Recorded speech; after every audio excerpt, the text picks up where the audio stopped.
সেদ্ধ ভাত করার জন্যে আমি এখানে 200 গ্রাম সাধারণ আতপ চাল নিয়েছি।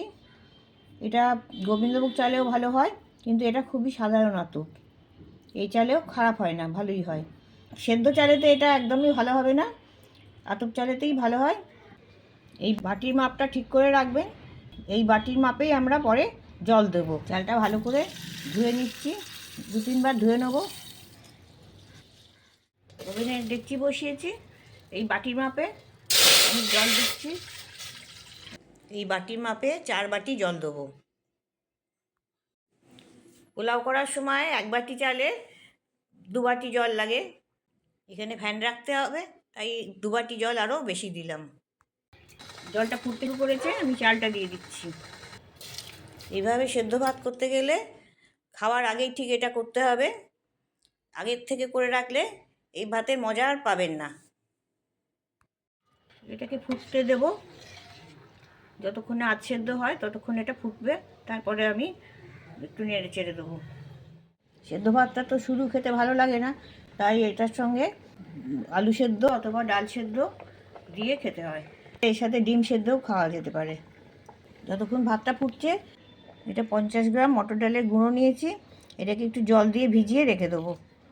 জল দিয়ে ভিজিয়ে এটা ঠিক এইভাবে রাখতে হবে।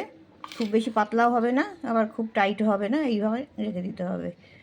কিছুক্ষণ রেখে দিলে এটা ভিজে যাবে।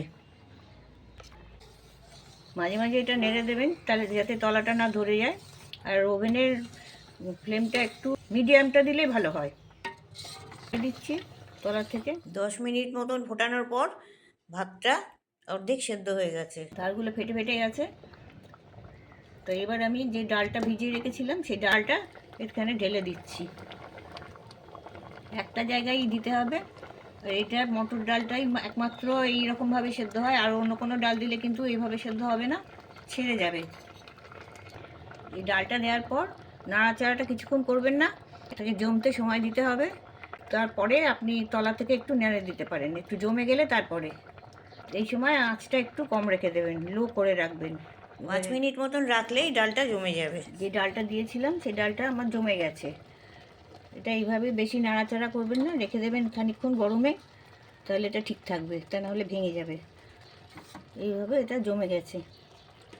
আর আমাদের ভাতটাও সিদ্ধ হয়ে এসছে। এবার আমি নামিয়ে, এটা ফ্যানটা আছে এখনও, এই যে ফ্যানটা রয়েছে, এই শুধুই নামিয়ে রাখতে হবে। এরপরে রাখলে শুকিয়ে যাবে। তো সেই বুঝে আপনি ভাতটা নামিয়ে রেখে কিছুক্ষণ স্ট্যান্ডিং টাইম দেবেন, তাহলে এটা পরিষ্কারভাবে গলেও যাবে আর ঠিক থাকবে, গরমও থাকবে।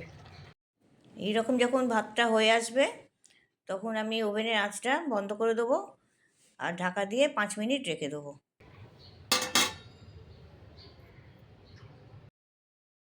মটর ডাল ভাতেটা আমি তেল নুন দিয়ে মেখে নেব।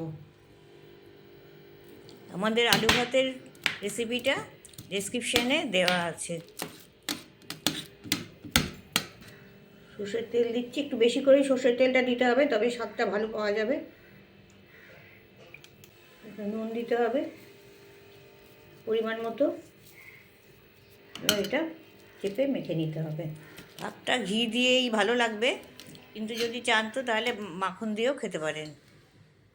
পরিবেশনের সময় যদি দেখেন যে স্ট্যান্ডিং টাইমে দেওয়ার সময় যে ফ্যানটা রাখা হয়েছিল সেটা সম্পূর্ণ ভাতে টেনে নিয়েছে, তখন একটু সামান্য গরম জল করে ভাতের সঙ্গে মিশিয়ে ভাতটা একটু আলগা করে নেবেন।